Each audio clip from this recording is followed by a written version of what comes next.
Are you getting ready to write your first book? I recently had a colleague ask me how to write a novel. He had written nonfiction books before, but he has never written a novel. So he contacted me and he said, how do I write a novel? And that's what we're going to talk about today. You have a story to tell, but you don't know where to start. Let me show you how to free your story. I teach you how to write and how to dig deep in your soul to release your story and make a difference in the world. Welcome to the Julia Amante channel. If we're just meeting, I am Julia Amante. I'm a women's fiction author and here on Fridays to give you some writing tips. So let's talk about writing your first novel. How do you do that? When my colleague asked me that, I thought, well, where do I start? It's such a huge question. How do you write a novel, right? What do I say? What do I like? Where do I begin? And I was trying to figure out really what is he asking, right? Like, what is it that he really wants to know? And, the first thing I thought is, okay, well, this is a big project. And I think this is where he was going. It's like, how do I take this massive idea with all these plots and subplots and ideas and just all the stuff that I want to put into a book? And how do I do that? Like, how do I organize this? How do I write it? So that's what I'd like to talk to you about, or I'd like to share. Pretty much what I told him was it's a huge project, right? It's a huge project. You've got all these things and all these moving things that you need to organize. And so how do you do that? Like every big project, we need to break things down, right? We can't just start writing. I guess you could, but it's going to be, you need to break things down into what it is that you really want to say. So the first thing that you want to do, the first thing is just understand your genre. What genre are you writing for? So, bookstores or readers, everybody wants to know, where does your book fall? Are you writing a mystery? Are you writing a literary novel? What is it that you're writing? Because they want to know, are they interested in that genre? So the very first thing you need to do is to make it clear what genre you want your book to fall into. Right? What bucket are you going to put it into? And you need to understand that genre very well. You either need to read a bunch of books in that genre. If you haven't, so I'm assuming if you think your book falls into a genre, that you probably already have read it and you probably like it, right? But understand all the different, everything about that genre. What are some of the tropes for that genre? What are the things that readers like about it? What is it that you like about it? What are some things that are almost always in that type of genre, right? So like if you're writing a police procedural, drama, then there are certain things that are going to happen, right? There's a certain time in the novel when the readers are going to find out that a crime has been committed and that, somebody is a suspect and that somebody's been assigned to the case, right? So all these different things tend to happen about the same time in the novel. So you want to understand all that so that you're not doing something in your book that just doesn't fall clearly in that genre. Because you want it to, right? Especially if you're a brand new author with a brand new book, you want to make sure that you are following the expectations of the reader. The next thing is to make sure that you have your technique down, right? So if you are writing a romance novel, you want to make sure that you can write sexual tension because each scene builds on that sexual tension between the couple, right? The couple that's in the story. So you want to make sure that you really understand that. You want to make sure that you understand, again, the genre, but the technique. How do you write that specifically? So get books on technique, go to workshops on technique, go to libraries and just sit there. I remember doing that when I was first learning. I have a lot of books. I bought tons of books on writing, but there could never be enough books on writing. I could never read enough of them. So I would go to the library sometimes and I'd borrow books on writing, on, specifically romance writing. Like how do I do this? How do I build my character? How do I build that sexual tension? How do I build the conflict between the characters? How much of it is, how much of that plot should be the conflict between the characters? How much of it should be an outside conflict, right? So I needed to know all of this, and it's part of understanding the genre. It's part of understanding the writing technique that you need to have. The other thing is to attend workshops and conferences. I'm a huge conference person because that's how I learned most of what I needed to learn at the very beginning, aside from the books, right? So I read books, but it's different when you go to conferences, because when you go to conferences, you're there with other writers, you get to meet publishers, you get to meet editors and agents, and they share what they're looking for. They share there were the best the best workshops were called spotlights on a certain publisher. So you went to that conference, that workshop, and there were 8 editors that we're acquiring for that publisher. And they said, this is what we're looking for. This is what is coming out this season. This is what we're excited about, right? So once you can put a face to an editor at a publishing house and you think, okay, well, it looks like these are the type of people that work at this publishing house, right? So I remember some publishing houses had super young editors, and they wanted certain kind of things, right? More modern, progressive, whatever you want to call it, right? And then there were some publishers that were more, kind of traditional in a way, for the type of stories they wanted, and they were a little bit older.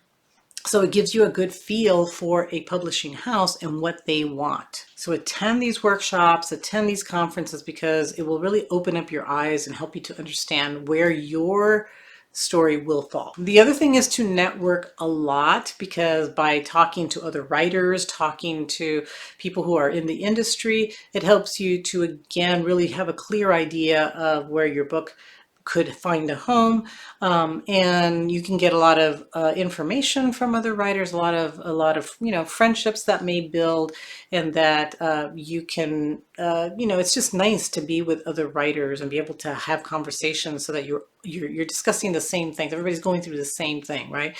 They're getting rejected, you're getting rejected. They are learning about a new line opening up. It's like, oh really? Well, tell me what you know. So a lot of times writers are really cool, and they share a lot of information with each other, and that really helps to have that networking, so that you know what's going on in the business, and how to prepare your stories for different publishers. And the other thing is, maybe you can't go to conferences, but there's a lot of online stuff now. There's a lot of online conferences that you can go to. They're fairly inexpensive.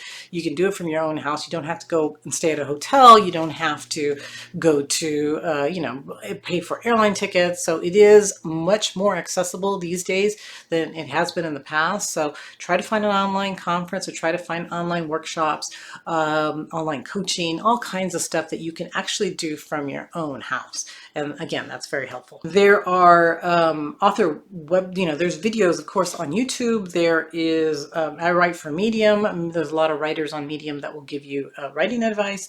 JaneFriedman.com is another really good website, because she was an editor for many years, and she gives you all kinds of tips and information. There's Readsy.com that has all kinds of information for writers. So there's a lot. The creativepen.com is another one. So there's a lot of stuff online, a lot of stuff that you can get help with, so that you can really make sure that you understand your genre, what you're writing, where to send your work, all of that stuff. Once you know that, understand why you want to write the specific story that you want to write. So that's one of the things that I asked my colleague, is like, okay, why do you want to write this specific story? There should be a really good reason why this story is calling your name, and why you're interested in it. It should be important to you, and it should be a story worth telling. So sometimes, something may interest us, but is it going to interest readers? Like, why is it that a reader might be interested in your story? What is it that they're going to get out of it? What is it that they're going to learn? What is it that they're going to be able to take away from your story? Maybe something emotional, maybe it's just humorous and fun. So understand why you want to write this specific story, and understand why you need to tell it. Because that's going to help drive you to write it, and also to market it later. The next thing that you need to know if you're going to write your book is what your story is about. Now, you might be thinking, well, of course I know what the story is about, but I'm not talking about the plot. Your story is more than just the plot. Every reader is going to absorb something different. They're going to see different themes and get different ideas from your book, but you should know what your story is about. What is the theme? Let's say that you are writing a dystopian story about the end of the world. Okay, that's great. Well, then your plot is going to be a bunch of stories, right? A bunch of scenes about maybe them trying to find food or just trying to survive or trying to fight off rival little bands of people. So those are all part of your plot. Those are part of this dystopian world and part of the character who is trying to survive, or the group of characters, right? So that's your plot, but that's not really what your story is about. What is it about? Maybe it's about not allowing AI to control our world, right? That maybe when we create these creatures that we lose control over, they take over the world and destroy everything. And this is a theme, or I guess themes that are common, right? Even if you go back to classics like Frankenstein, right? That's what it is. It's about creating a creature that you lose control over. And so now with, computers and all that, it's changed. The monster has changed, the evil thing has changed, but it's those same type of stories. Maybe your book is really about lack of education. That lack of education in a population leads to them making super poor decisions that end up destroying the world. So think about what your story is really about, what it is that you want your reader to get out of this story, and how you're going to create the plot that allows you to show what the story is really about, right? So what I'm talking about here is the significant story question. You need to be able to ask that question.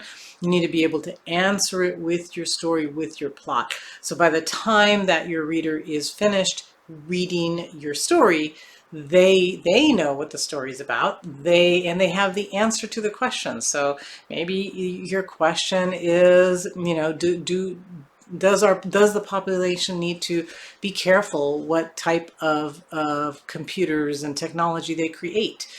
Do they need to actually know it better before they create it? And then your answer is going to be, of course, the story that's going to explain all this. It's going to show all this.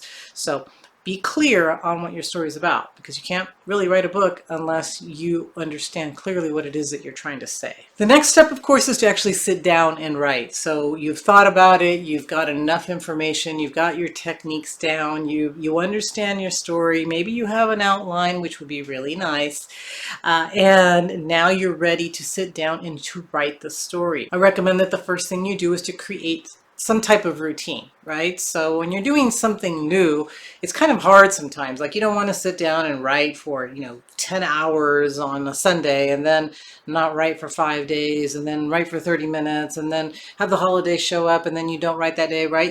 That's not consistent, and it's not going to help you to complete a novel. So it doesn't matter what your routine is, but you want to create some kind of routine. Maybe you get up in the morning, you get up a little bit earlier, you get a cup of coffee, you do some stretching, you do something to wake yourself up, to mentally start thinking about your story. And then you sit down and you actually, open up your laptop and you start to work. And you write for however long you decide that you're going to write. It could be 15 minutes, it could be 30 minutes, it could be a whole hour before work. Or maybe your routine is that you write at the end of the day. Or maybe your routine is that you write in the middle of the day. Maybe you're lucky and you get to take a couple hours lunch break and you get to go to a nice quiet place where your family's not there, you don't have any other obligations, and you can write. So whatever it is, set up a routine so that you start to be able to create pages. Pausing for a second to let you know about a couple of courses that I've created. If you're a beginning writer and you want some help with your book, I just want to let you know that I do have a basic course on how to write, and I'm going to post it below. And if you're not a beginning writer, but you are more established and you're ready to publish your work, you have your novel written, I also have a publishing course, and I will also post it below, so take a look at it. Maybe they'll be just what you're looking for. All right, let's go back to the video now. The next thing you want to do is make sure that you have goals. So you want to treat this story, you want to treat this work as if you have been contracted by a publisher and your publisher has given you a deadline. Your publisher said, I need the complete manuscript in 6 months, or I need it in 9 months, or whatever, right? Give yourself a timeline, a deadline that you can work towards, because you want to take it seriously. If you just think I'm going to write a book and 2 years from now you could be writing the same book, because you didn't set a deadline, you don't have a goal that you're shooting for, and you want to make sure that you do that, because again, you're going to treat it more seriously. You're going to be able to finish it, because you're in your mind, you need to get done by a certain time. A lot of times you can do that by saying, okay, well, I know my holidays are going to be very busy.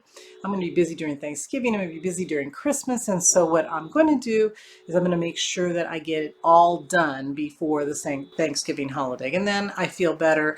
I can move on. I can just, be able to enjoy my holidays, and I don't have to worry about the book. And then I'll go back after the holidays and I'll edit it or do whatever I need to do. But give yourself some kind of deadline. It doesn't matter how far away it is in advance. If you think you're not going to write very quickly, maybe you're lucky if you can write a page a day. Okay, well, that's fine. It's going to take you about a year to finish the book. Then set that deadline. So the important thing is to have it, not when it is. Then you want to choose your word processing or software, whatever you're going to write in. I mean, I write in Word. I think a lot of writers use Word or Google Docs, but some people like to have, an outlining. They use Scrivener. They use other types of softwares where they can actually have everything. They can have their outline, they can write, they can do all of it in one place. And if that's what you like, check those out. There are different ones. Scrivener is a popular tool. Another one is Storyist.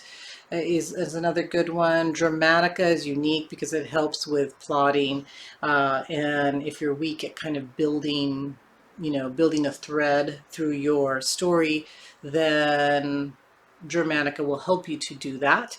There's also, this is not a writing. Atticus is it's maybe about a year old at this point, but it's a formatting software. So if you end up that you want to self-publish your book, that is a good software to feed your work once it's finished into. It'll help you to format it and make it look like a book. And there are others, but just decide what it is that you're going to use. Take a look at all the things that are out there, and choose one that works for you. Once you finish writing your book, of course, it's time to edit and revise, and you want to do this as many times as needed. not forever, but once you feel that your book has been edited enough that there are no errors, or no errors that you think you have found, then rewriting it, that there's no scenes that need to be revised or changed or added or taken out. But you want to, the next step is, of course, the editing and the revision stage. And it can be multiple times. My last book I revised about 7 times. So, other books I've revised less, maybe more. So it just depends on the book. It depends on you and how well you plotted and how well you outlined before you started, because that, I think, does have a significant impact on how many times you need to revise, especially if it's not flowing well because you didn't outline and you had to rewrite whole sections or take whole sections out. And lastly, you want to choose a publishing strategy. So at this point is where you're going to decide, are you going to submit to traditional publishers and try to get your book traditionally published? Are you going to make a list of agents and then start sending your book out to agents to try to get an agent who is going to submit for you? There's a lot of publishers that will not accept your manuscript if it doesn't come from an agent, especially if you're a brand new writer and you haven't written at all, you haven't published at all. Then you're going to probably want an agent. Again, it's a process where you try many times. You might be lucky and get an agent immediately, but a lot of times it takes some rejection. Agents aren't taking new people, or they're not representing what you write, or they just don't connect with what you have written. So that does happen. You have to keep looking for new agents, and then once you get one, then they will work with you and try to find it a home with a publisher. Or you can decide that maybe your publishing strategy is going to be to self-publish, and if that's the case, then you have another learning curve, right, of how to publish, how to learn how to publish.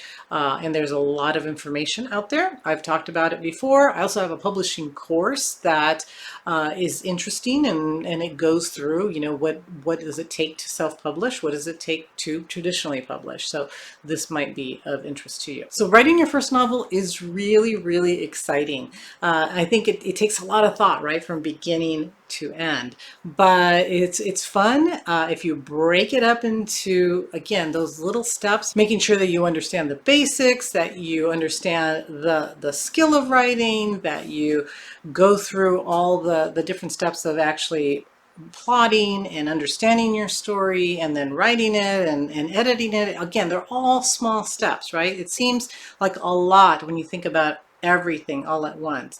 So how do you write a novel? You write a novel by breaking it down, really understanding your story, and then just getting to work. It's a lot of work, definitely, but it's all fun work. It's all things that hopefully you love, and that's why you want to be a writer. So I hope this has helped. If it has, again, please hit the like button, hit the subscribe button, so that you can be notified next week when I have another video that is released, and come back and see me next week.